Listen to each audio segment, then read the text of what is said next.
하나님의 전신갑주가 필요한 이유가 여기 있습니다. 그것은 악한 날에 쓰러지지 않고 싸움이 끝난 후에도 굳건히 서기 위해서입니다. 이제 여러분은 굳게 서서 진리의 허리띠를 띠고 가슴에 의의 흉배를 붙이십시오. 발에는 평화의 복음을 전할 신을 신으십시오. 손에는 악한 자의 불화살을 막아낼 믿음의 방패를 드십시오. 머리에는 구원의 투구를 쓰고 하나님의 말씀인 성령의 칼을 쥐십시오. 성령 안에서 늘 기도하고 필요한 모든 것을 위해 간구하십시오. 언제나 준비된 마음으로 좌절하지 말고 다른 그리스도인들을 위해서도 기도하십시오. 또한 나를 위해서도 기도해 주십시오. 말씀을 전할 때 두려움 없이 담대하게 복음의 비밀을 말할 수 있도록 나를 위해 기도해 주십시오. 나는 복음을 전하는 자로서 사명을 받았습니다. 이제 나는 감옥에서 이 일을 합니다. 내가 옥중에서도 전해야 될 말씀을 담대하게 전파할 수 있도록 기도해 주십시오. 자, 우리 가슴에 손을 얹고 믿음을 고백하고 오늘 하나님 말께서 주시는 말씀 받도록 하겠습니다. 제가 먼저 고백하겠습니다. 하나님은 나를 사랑하십니다. 나는 그 사랑 안에 있습니다. 하나님은 오늘 나에게 말씀하실 것입니다. 그 말씀에 능력이 있습니다. 그 말씀에 생명이 있습니다. 나의 마음을 하나님께 열겠습니다. 나의 생각을 예수님께 집중하겠습니다. 들은 만큼 변합니다. 들은 만큼 행복해집니다. 영적인 전쟁에 대한 이야기를 나누고 있습니다. 우리가 해야 되는 영적인 전쟁을 우리의 구원을 빼앗으려고 하는 전쟁은 아닙니다. 구원은 하나님께서 시작하신 하나님의 능력으로 시작하신 하나님의 은혜의 사건입니다. 하나님께서 시작하셨고 하나님께서 진행하시며 하나님께서 완성하시는 사건이 구원의 사건입니다. 사단은 그 하나님께서 이루신 구원을 절대로 무효화할 수 없습니다. 이것은 우리의 신학적인 확신이며 신앙적인 고백입니다. 성도의 견인, 하나님께서 베푸신 구원을 끝까지 지켜내시고 끝까지 완성해 주시고 그것은 하나님의 주권적인 은혜로 이루어지는 사건이다라고 하는 것은 우리의 흔들릴 수 없는 믿음의 고백이 되는 것입니다. 그렇다면 사단과 그의 악한 영들과 벌이는 전쟁은 구원을 경험한 하나님의 자녀들이 누려야 되는 모든 영적인 축복과 권세와 능력을 무력화하려고 하는 전쟁이 되는 것입니다.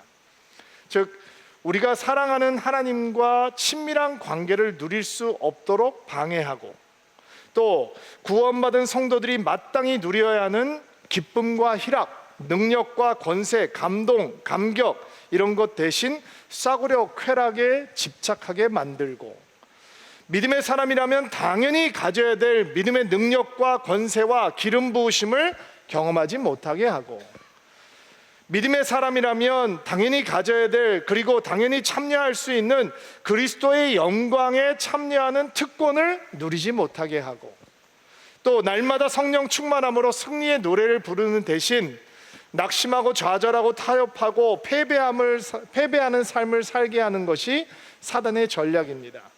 그리고 그에 맞서게 하게 하시려고 하나님께서는 성도들에게 전신갑주 완전 무장을 입혀주시는 거죠. 우리는 지난주부터 그 완전 무장 전신갑주의 내용이 어떤 것인지를 살펴보고 있습니다. 지난주에는 진리의 허리띠에 대해서 배웠고요.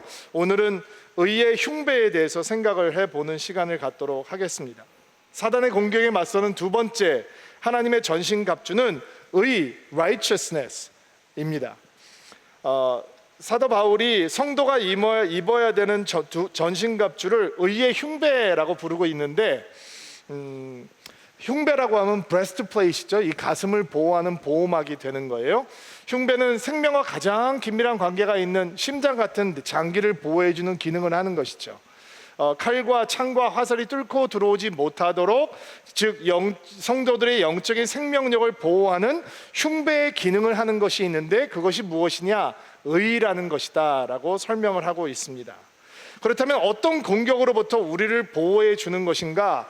제가 사단이 우리의 구원을 훔쳐갈 수 없다라고 얘기했습니다. 그 이유는 구원은 하나님의 사건이기 때문에 그렇습니다. 하나님께서 시작하시고 하나님께서 진행하시고 하나님께서 완성하시고 하나님께서 결국 이루실 사건은 구원의 사건이기 때문에, 그리고 그 구원의 사건은 은혜로 이루어지는 것이고 하나님의 사랑으로 이루어지는 것이기 때문에 사단은 하나님을 공격할 수 없고 하나님의 사랑은 사단의 공격의 대상이 될 수 없습니다. 그래서 사도 바울이 그 어느 것도 하나님의 사랑으로부터 우리를 끊을 수 없다라고 선포하고 있는 것입니다. 그러나 사단이 공격할 수 있는 것은 무엇이냐? 흔들리지 않는 하나님의 사랑을 대하는 태도, 마음, 우리의 생각을 공격할 수 있는 거죠. 하나님의 조건 없는 사랑을 대하는 우리의 마음과 태도는 공격을 받을 수 있습니다. 하나님은 공격의 대상이 될 수 없지만 우리가 변하지 않는 하나님을 향해서 가지고 있는 믿음과 생각과 마음이 공격의 대상이 되기 때문에 사단이 우리의 마음을 공격하면 이런 오해가 생길 수 있습니다. 하나님의 사랑에 대한 오해가 우리 안에 자리할 수 있습니다. 하나님 앞에서 우리가 어떤 존재인지에 대한 혼란이 생길 수 있습니다. 또 하나님의 사랑을 온전히 신뢰하고 받아들이는 대신 우리 자신을 더 신뢰하고 우리의 공로와 노력을 더 의지하게 만들어서 공로주의, 율법주의, 자기의에 빠지게 할 수 있는 것이 사단의 전략입니다. 자, 좀 더 구체적으로 생각을 해볼게요. 하나님께서 우리를 조건 없이 사랑하시죠. 여러분 안에, 제 안에 하나님의 사랑을 받을 만한 자격, 공로, 이런 것들이 갖추어져 있지 않습니다. 우리는 어떤 조건도 갖추지 못했습니다. 그러나 하나님께서는 사랑이시기 때문에 우리를 사랑하시기를 작정하시는 것입니다. 우리 어떠함 때문에 우리를 사랑하시는 게 아니고 하나님은 사랑하시기 때문에 우리를 사랑하시기를 작정하신 것입니다. 그러나 여러분과 제가 하나님의 사랑을 받을 만한 어떠한 자격 요건도 갖추고 있지 못하기 때문에 하나님께서 우리를 사랑하시기 위해서는 치러야 될 대가가 있는 것입니다. 왜 사랑하면 되는 것이 대가를 치러야 되느냐? 자, 우리가 하나님 사랑 바깥에, 우리가 하나님의 은혜 바깥에 있을 때 우리의 상태를 성경은 어떻게 얘기하고 있냐면, 우리는 하나님의 진노 아래 있었다. 하나님의 원수가 되었다. 전에는 우리가 어둠이었다. 전에는 우리가 죽을 수밖에 없었다라고 하는 절망적인 표현들을 통해서 하나님의 사랑 안에 들어오기 전에, 은혜 안에 들어오기 전에 우리가 어떤 상태였는지를 보여줍니다. 그런데 그렇게 하나님 바깥에 멀리 떨어져 있는 우리들을 하나님께서 먼저 사랑하시고 우리에게 그 사랑을 부어주셨습니다. 그게 어떻게 가능했느냐? 로마서 5장 8절 말씀을 한번 읽어볼게요. 로마서 5장 8절 말씀 한 목소리로 읽어주시겠어요? 시작. 그런데 그리스도께서는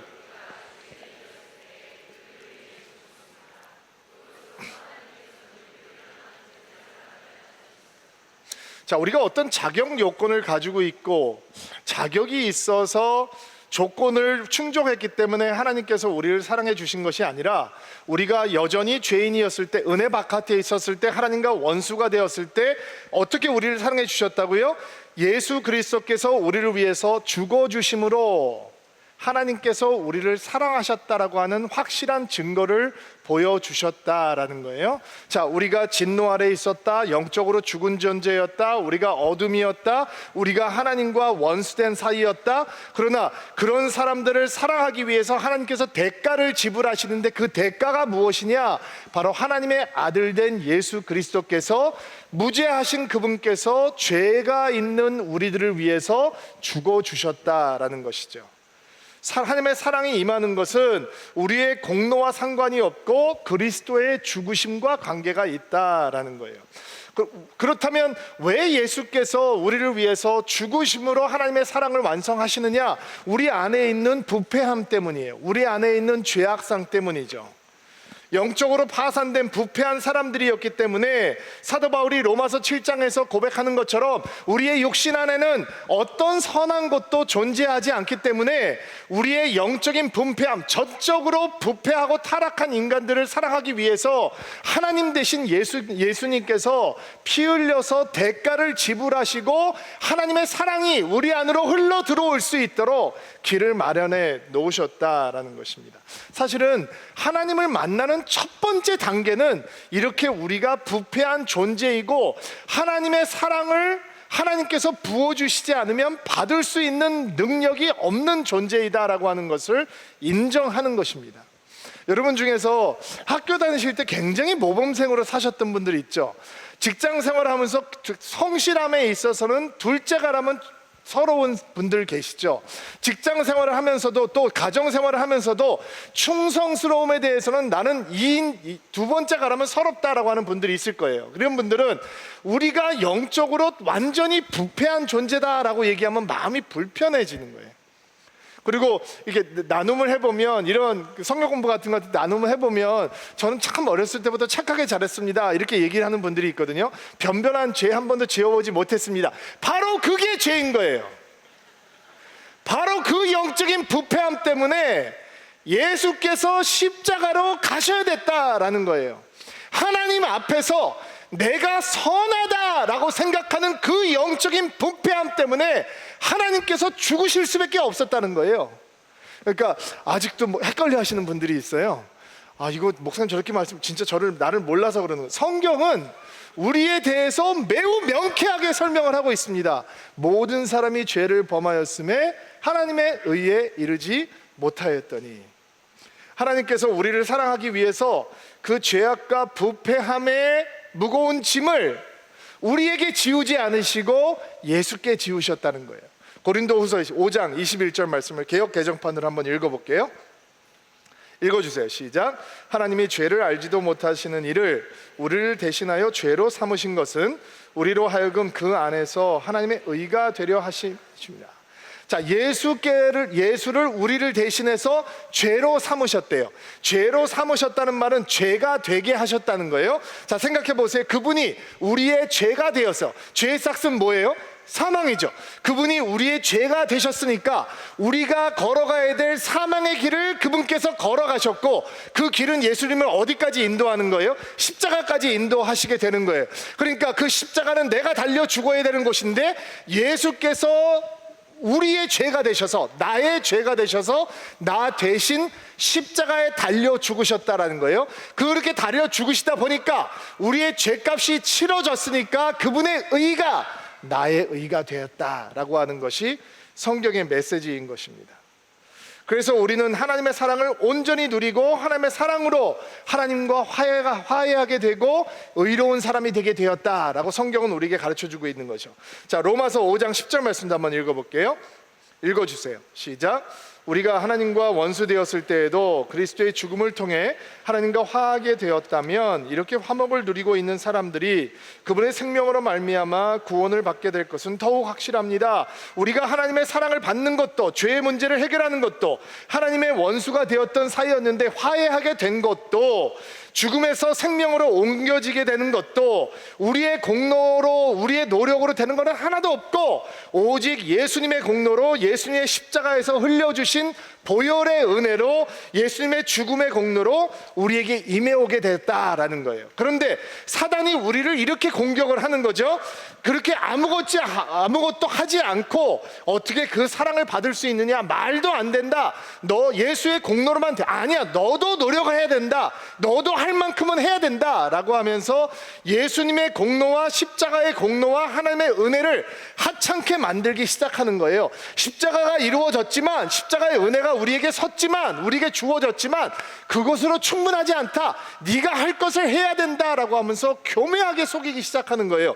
자, 십자가로 충분하지 않다, 예수님의 공로로 충분하지 않다라고 하면 어떻게 되느냐? 내가 나를 의지하게 되는 거죠. 내가 율법대로 살고 나의 노력을 의지하고 나의 공로를 의지해서 내 구원을 완성해 간다라고 하는 가짜 복음 속에 빠지게 되는 거예요. 여러분, 이단에 빠진 사람들이 왜 이렇게 목숨을 걸고 이단 교리에, 이단 이 교회에 헌신하는지 아세요? 그들의 노력과 의지와 공로가 그들의 구원과 관계가 있기 때문이에요. 그들이 열심히 하는 만큼 구원이 완성되는 거거든요. 그러니까 잘못된 교리에 빠져서 빠져나오지 못하는 거예요. 자, 생각해 보세요. 예수님의 십자가로 충분하지 않다, 예수님의 보혈로 충분하지 않다, 플러스 내가 무엇인가 해야 된다라고 하면 우리는 또 다른 바리새인의 영성을 갖게 되는 거예요. 내 의를 쌓아가서, 내 노력을 쌓아가서, 내 공로를 쌓아가서 하나님께 인정받으려고 하는 삐뚤어진 반쪽 복음, 거짓 믿음에 빠지게 되는 것이죠. 여러분 혹시 주변에 예수를 믿는다고 하면서 매우 율법적인 신앙을 가지고 있는 분들을 만나본 적이 있습니까? 하나님의 은혜를 의지하고 예수님의 십자가 공로를 의지하는 대신 자기들의 종교적인 체험, 노력, 공로 이런 것들을 먼저 내세우는 분들을 만나보신 적이 있습니까? 이런 분들은 보통 새벽 기도를 내가 몇 년을 계속하고 있고, 금식 기도를 몇 번을 했고, 교회 봉사를 이렇게 했고, 헌금을 내가 이렇게 많이 하고 수고하고 노력하고 했기 때문에 하나님께서 나를 이렇게 축복하시는 것이다 라고 간증하고, 다른 사람들에게 신앙을 얘기하고 복음을 얘기하면서 그러므로 당신도 이렇게 살면 하나님께서 당신도 이렇게 축복해 주실 것이다 라고 얘기를 합니다.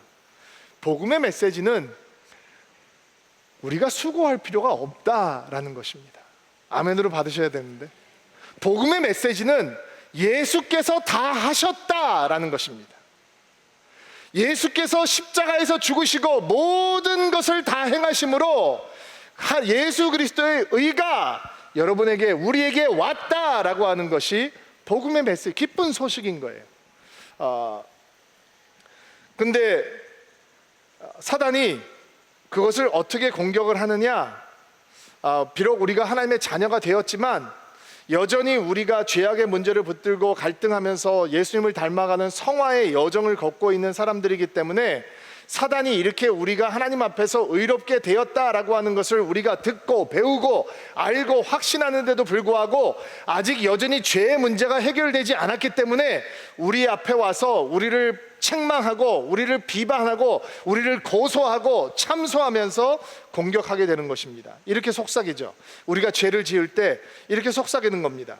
너는 하나님의 사랑을 받을 자격이 없어. 벌써 몇 번째야. 너는 하나님을 사랑하는 게 아니야. 하나님도 너를 사랑하지 않아. 한두 번 죄를 범하는 건 용서해 주시겠지만 이렇게 매번 똑같은 죄를 범하고 또 회개하고 범하고 또 너는 가짜야. 하나님은 너의 기도를 듣지 않으실 거야. 너는 기도할 자격도 없는 사람이야. 너는 하나님 앞에서 무가치한 존재야. 하나님께서 너를 버리시고 말 거야. 너는 저주받을 거야. 너는 하나님 앞에 은혜를 구하고 용서를 구할 수 있는 자격조차 없어. 하나님께서 너를 버릴 거야. 이런 송사를 하고 참소를 하고 책망을 하게 되는 거죠. 여러분, 이런 사단의 공격을 사도 바울은 받아보았을까요? 사도 바울이 의의 흉배를 입어라 라고 얘기했을 때 그의 마음속에 떠오르는 기억은 뭐가 있었을까요? 그는 어떤 참소함을 들었을까요? 어떤 책망을 마귀로부터 들었을까요? 사단이 어떻게 와서 그의 귀에 속삭이고 있었을까요? 여러분, 이렇게 상상해 볼 수 있지 않을까요? 그가 기도할 때, 그가 설교할 때, 그가 편지를 쓸 때 스데반에 피 흘려서 죽어가는 모습을 보면서 너는 복음을 전할 자격이 없어. 너는 용서를 자할 자격이 없어. 너는 예수를 논할 자격이 없어. 네가 돌을 던지게 해서 죽였던 그 스데반 집사를 생각하지 못해. 네가 그렇게 핍박했던 예수 믿는 사람들, 네가 감옥에 쳐넣었던 그 수많은 사람들, 그 사람들의 피가 너의 이름을 부르고 있어. 이런 얘기가 나오지 않았을까요? 여러분, 얼마나 괴로웠을까요? 우리가 성도라면 여러분, 죄악 때문에 괴로워하지 않은 사람이 누가 있겠어요? 우리가 예수님을 사랑하고 믿음의 길을 걸어가기 원하지만 끊임없이 우리 안에서 일어나고 있는 죄악 때문에 괴로워해보지 않은 믿음의 사람이 어디 있겠어요? 마귀가 우리의 마음속에 찾아와서 책망하고 고소하고 고발하고 비방하고 참소할 때 우리가 막 흔들리는 거죠. 맞아, 나는 가치 없는 사람이야. 제가 어느 날 꿈을 꾸는데 어느 교회 가서 설교를 하는데 올라와서 설교를 하려고 그러는데 꿈인 거예요. 잠자는 분 깨세요. 꿈속에서 일어난 일이에요. 설교를 하려고 앞에 딱 섰는데 어떤 성도님이 나오시더니 저한테 이렇게, 목사님, 제가 목사님 위해서 기도하겠습니다 이렇게 얘기를 하는 거예요. 그래서 제가 설교를 하려고 그러다가 예, 기도해 주십시오 라고 비켰어요. 그랬더니 저를 위해서 이 앞에 딱 강대상에 서서 기도를 하려고 눈을 딱 갔더니 그분이 저한테 오랫동안 한 몇 주 동안 기도를 안 하는 저한테 이렇게 얘기를 하는 거예요. 아이고, 죄가 너무 많아서 기도가 안 나오네.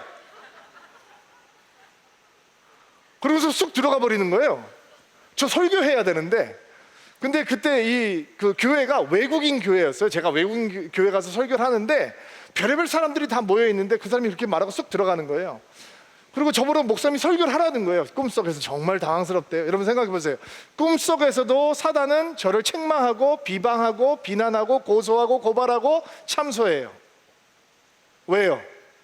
나는 여전히 죄악의 문제를 붙들고 하나님 앞에 갈등하고 있는 성화의 가정 속에 있는 신앙인이니까.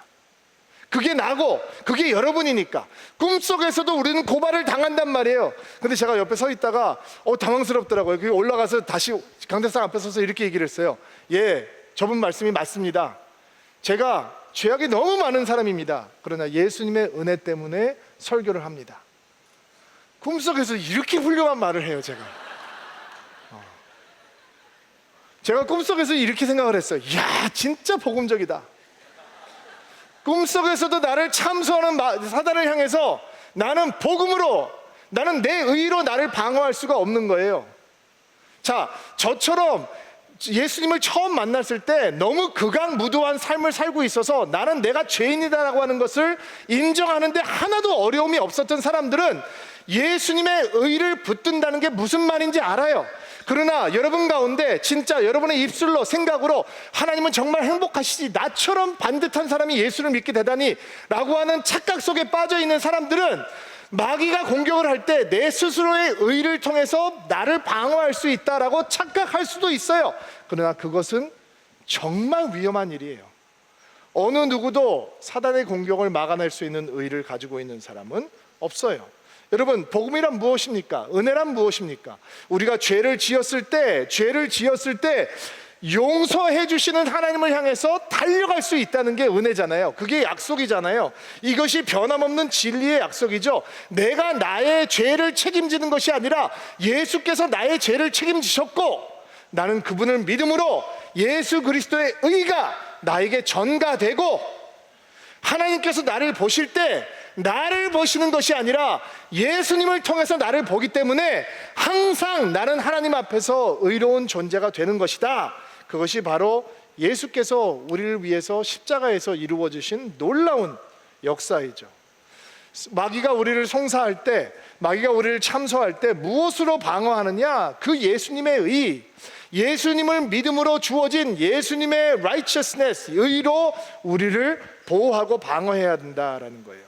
여러분, 이것을 깨닫지 못하면 교회를 다니고 하나님을 믿는다라고 하면서도 우리 안에서 해결되지 않고 있는 죄악 때문에 끊임없이 괴로워하고 갈등할 수밖에 없는 거예요. 마틴 루터가 종교 개혁을 하기 전에 자기 안에서 해결되지 않는 이 죄악 때문에 너무너무 괴로워하고 있었어요. 그는 사제고 수도승이고 신학을 가르치는 사람이고 성경을 강의하는 사람인데도 불구하고 그 마음속에 이 없어지지 않는 죄책감, 그 안에 그 죄악 때문에 괴로워하고 있는 마음, 이런 것들 때문에 견딜 수가 없는 거예요. 근데 당시 이 로마 캐톨릭에서는 모든 사람들이 꿈꾸는 여행이 있는데, 그거는 로마에 가서 순례 여행을 하는 거예요. 로마에 가면 어떤 그 계단이 있냐면 산타클라라고 하는 거룩한 계단이라고 하는 곳이 있는데, 이 계단이 28개로 이루어져 있는데, 이 계단은 예수님께서 빌라도에게 재판을 받기 위해서 올라갔던 28개의 계단을 그것을 예루살렘으로부터 콘스탄티누스 황제의 어머니였던 헬레나가 옮겨와서 다시 만들어 놓은 계단이에요. 사람들이 이 계단을 무릎으로 올라요. 지금도 로마 가면 그 계단이 있어요. 그 계단은 걸어서 올라갈 수 없어요. 믿든지 안 믿든지 다 무릎으로 그렇게 못 올라가는 계단이에요. 왜 무릎으로 올라가느냐? 그렇게 고행을 하면서 28번의 계단을 올라가면 그 끝에 가면 내 죄가 사해진다. 면죄부를 산 사람들은 연옥에 갇혀있던 사람들이 풀려날 수 있다, 이렇게 가르쳤던 거죠. 잘못된 교리들을. 그리고 마틴 루터도 자기 안에서 괴로웠던 이 죄책감과 이 죄악상을 해결하기 위해서 28개의 계단을 무릎으로 오르면서 몸부림쳐요. 근데 그 28번째 계단에 올라가도 그 마음속에 이 죄책감이 사라지지 않는 거, 죄악의 얼룩이 사라지지 않는 거예요. 그런데 그가 복음을 깨닫게 되는 거죠. 우리의 행함으로 의가 주어지는 것이 아니라 예수를 믿을 때 그 믿음이 우리를 의롭게 해주는구나 라고 하는 것을 깨닫고 종교 개혁을 하게 되는 거예요. 여러분, 의라고 하는 것이 어떤 의미를 가지고 있냐면, 그 righteousness라고 하는 건 어떤 의미를 가지고 있냐면, 어떤 검사, 인스펙션을 통과한다, 이런 의미를 가지고 있어요. 그러면 순전하고 흠이 없어야 된다라고 하는 전제가 깔려 있는 거죠. 또 관계적으로 누군가와 바른 관계를 회복한다라고 하는 의미가 포함되어 있어요. 누군가에게 받아들여질 만한 수준에 도달한다라고 하는 의미도 포함되어 있어요. 어떤 수준에 도달해서 패스됐다라고 하는 것도 포함되어 있어요. 그러니까 이 의라고 하는 단어 속에는 나를 만족시키는 것이 아니라 내가 아닌 누군가의 기준과 검사를 통과해서 그에게 받아들여지고 바른 관계를 회복한다라고 하는 의미를 포함하고 있는 거예요. 근데 내 안에 의의가 없단 말이에요. 우리는 항상 나를 판단할 때 하향 상대평가를 하잖아요. 나보다 못한 사람하고 비교해서 나 정도면 괜찮다라고 생각을 한단 말이에요. 그런데 하나님 앞에서 의롭다라고 하는 판정을 받으려면 하나님의 절대평가를 통과해야 돼요. 하나님의 절대평가의 기준은 뭐냐? 하나님이세요. 하나님이 거룩한 만큼 거룩해, 이런 기준을 통과해서 패스할 수 있는 사람이 누가 있겠어요? 근데 그런 분이 한 분 계셨단 말이에요. 예수님께서 하나님 앞에서 순전하고 흠없고 거룩하고 순결하고 오직 믿음으로 순종하고 십자가까지 가심으로 그분께서 의롭다라고 하는 판정을 받게 됐고, 우리가 그분을 믿게 될 때 그 십자가가 나를 위한 십자가요, 그 보혈이 나를 위한 보혈이요, 그 은혜가 나를 위한 은혜요, 그 구원의 길이 나를 위한 구원의 길이요, 나는 스스로 구원할 수가 없고 오직 예수님을 믿음으로 그 십자가의 공로를 의지함으로 나의 죄악을 멸하고 구원을 받을 수 있다라고 하는 것을 고백할 때 예수님의 의가 내 안에 들어와서 나의 심장을 막아주는 의의 흉배가 되어주는 거예요. 여러분, 우리가 성화의 과정이 있기 때문에 끊임없이 죄악의 유혹을 받는 것처럼 끊임없이 사단의 공격을 받거든요. 너는 가치가 없어, 자격이 없어, 소용없어, 너는 십자가로 안 돼, 너는 이런 유혹이 엄청나게 많이 우리에게 다가옵니다. 그러나 그 유혹을 당할 때마다 예수님의 의가 우리의 심장을 보호해 주는 것입니다. 로마서 3장 21절부터 22절 말씀 한번 읽어볼게요. 시작.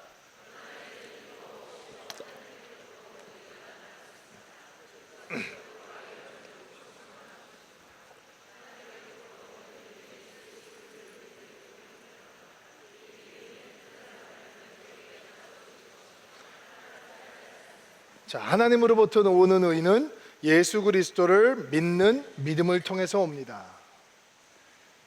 그리고 예수님을 믿는 사람이라면 누구에게나 주어지는 것입니다.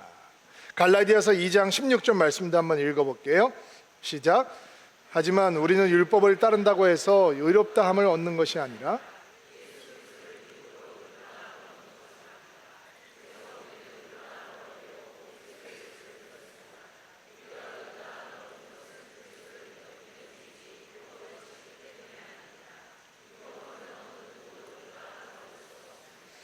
우리가 의롭다함을 얻는 것은 예수 그리스도를 믿었기 때문이지 율법을 지켰기 때문이 아닙니다.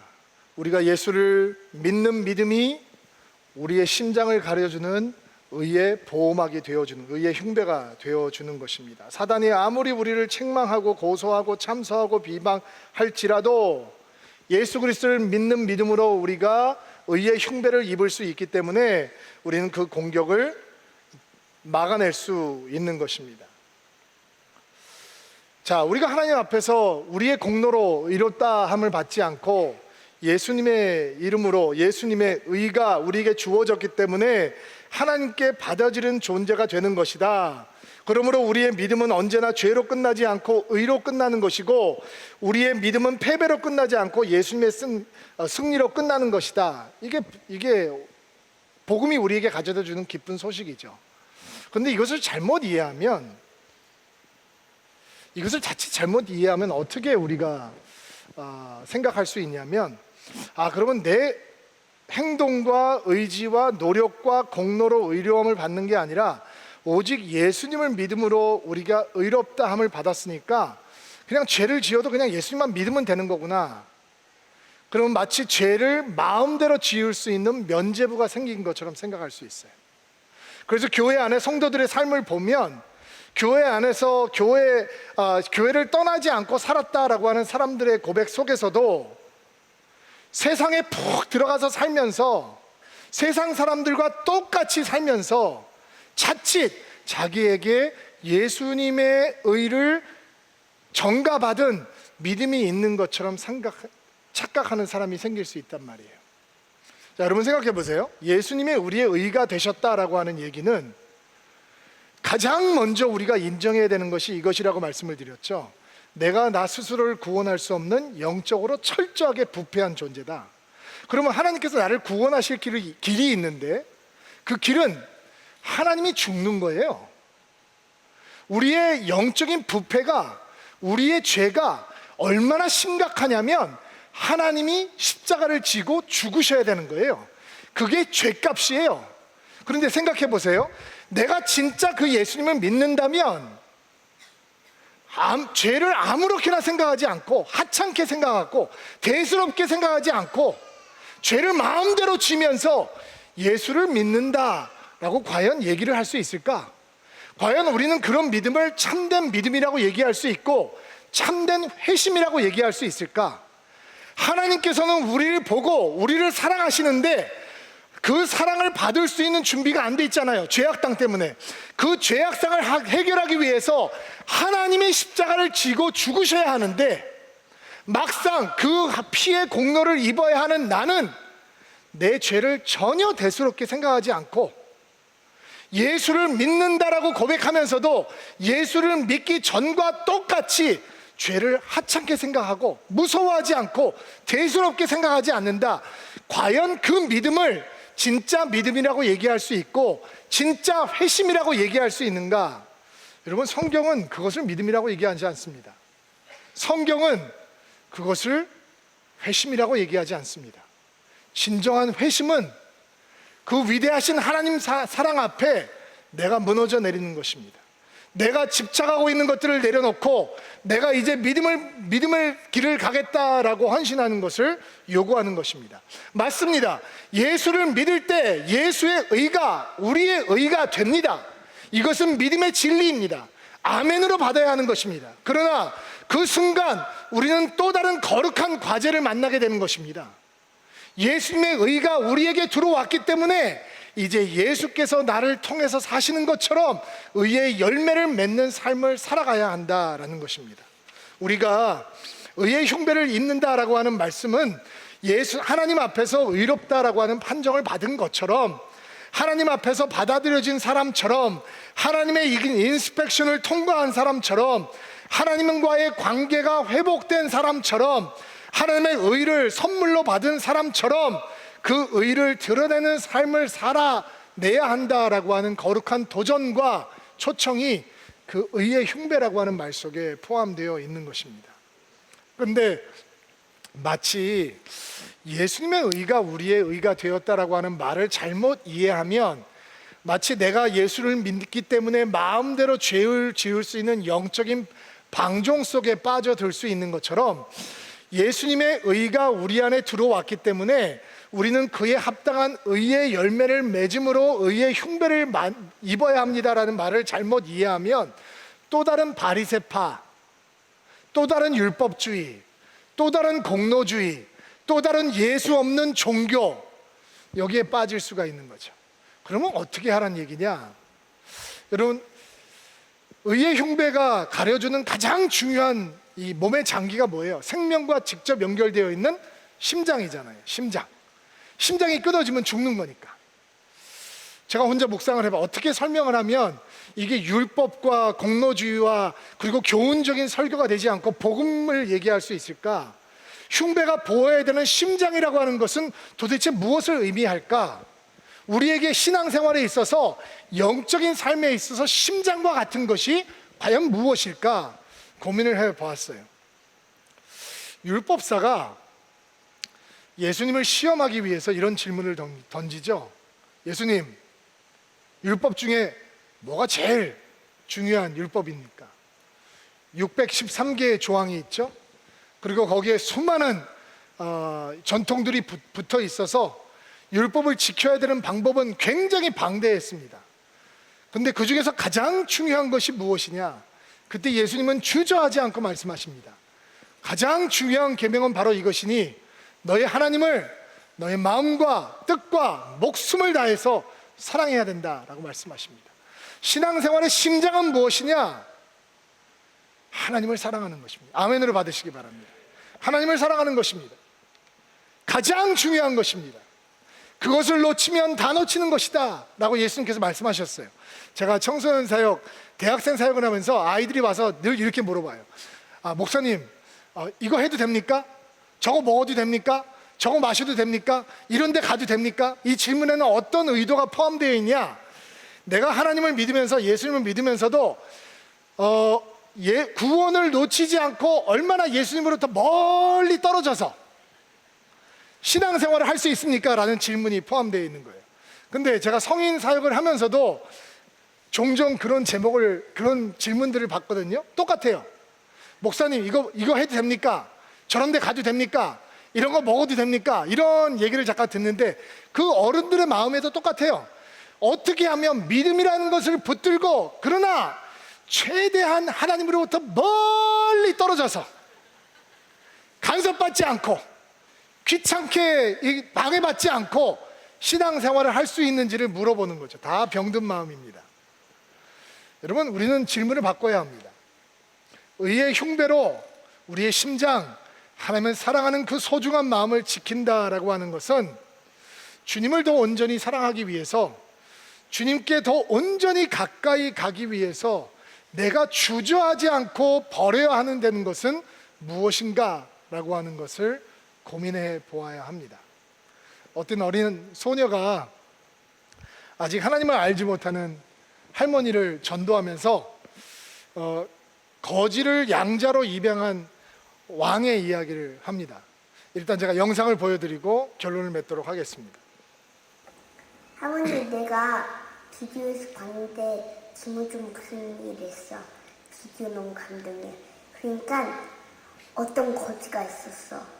근데 그 거지가 밥을 못 먹어가지고 죽을 뻔했어. 근데 그때 왕이 그 길을 거리고 있는 거야. 그러니까 왕이 이랬어. 너는 이제 내 아들이다. 너는 이제 궁전에 와서 나랑 같이 살 거다 라고 말했어.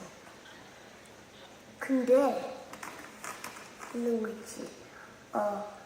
그리고 소년이 따라가다가 이제 왕이 말했어. 네가 나를 따라갈 거면 네가 있는 것을 다 버려야 돼. 다 버려. 왜냐면 그래서 소년은 자기 물건들을 바라봤어. 먼저 깡통. 그 깡통이 없었다면 밥을 못 먹어. 굶어 죽을 뻔했어. 그 다음에 이제 담요를 봤어. 그렇게 바람이 부를 때 담요가 지켜줬지. 근데 그 담요랑 깡통을 버려야 하는 거야. 너무 심각하지 않아? 그리고 마지막 수저는 제일 아끼는 거였어. 수저가 없었으면 밥도 못 먹었을 거야. 수저를 가장 좋아했어. 근데 그거를 다 버려. 그러니까 왜 버려야 돼? 그냥 나랑 같이 궁궐에 갖고 가면 안 되냐고. 근데 왕의 생각 아니면 말에 바뀌지 않아. 안 돼. 다 버려야 돼.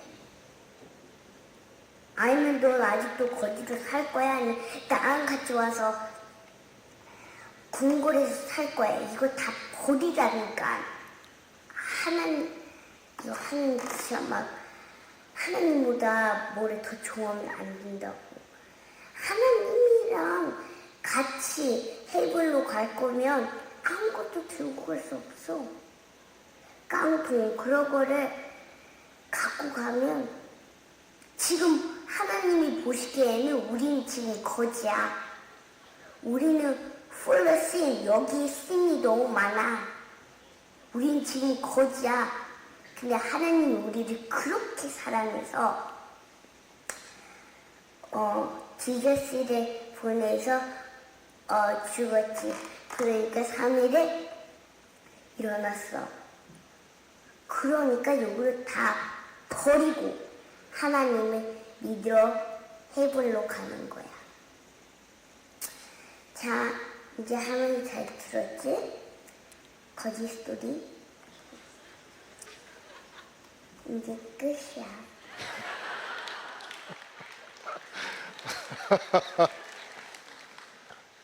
애는 복음을 명쾌하게 이해하고 있잖아요. 여러분, 지켜야 될 것이 뭐예요? 깡통이에요? 담요예요? 수저예요? 우리가 왜 흔들려요? 주를 사랑하는 마음을 지켜내면 우리는 깡통에 현혹되지 않고 담요에 집착하지 않고 수저 때문에 흔들리지 않아요. 의의 흉배를 입고 무엇을 지켜야 되냐? 여러분의 신앙의 심장을 지켜내셔야 돼요. 마귀는 끊임없이 와서 여러분이 무가치하다고 얘기할 거예요. 그때 여러분을 보시면 안 돼요. 여러분을 보면 여러분은 고개를 끄덕이게 될 거예요. 그러나 그때 예수를 보셔야 돼요. 너는 무가치하지 않아. 내가 목숨을 버려서 구원할 만큼 너는 보배롭고 소중해. 네가 나를 바라보면 너의 가치를 알 수 있어. 하나님 앞에서 너는 나만큼 의로워 라고 하는 것이 복음의 메시지이죠. 이제 그 복음의 메시지를 들고 우리의 신앙의 심장, 하나님을 사랑하는 그 마음을 지켜내라 라고 성경은 이야기하고 있는 것입니다. 여러분, 매일매일 하나님을 사랑하는 마음으로 결정하고 선택하시기를 바랍니다.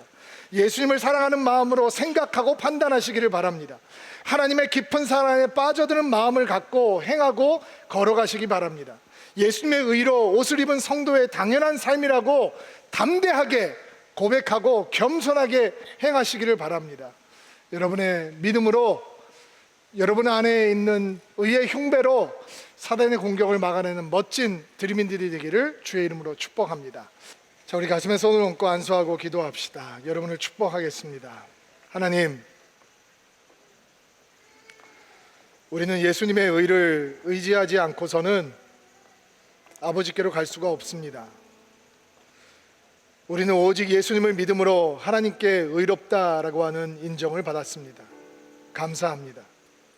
우리의 노력과 공로가 아닌 예수님의 십자가의 은혜로 우리를 의롭게 하시니 감사합니다. 그 예수님의 의로 흉배를 입게 하옵소서. 사단의 거짓 판단과 참소와 책망과 고발의 화살을 막아낼 수 있도록 도와주옵소서.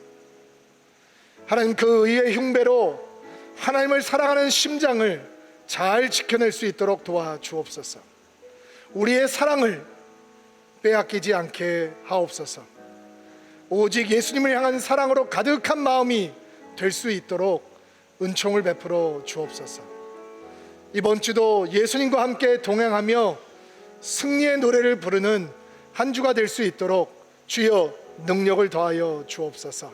예수님의 이름으로 기도하옵나이다.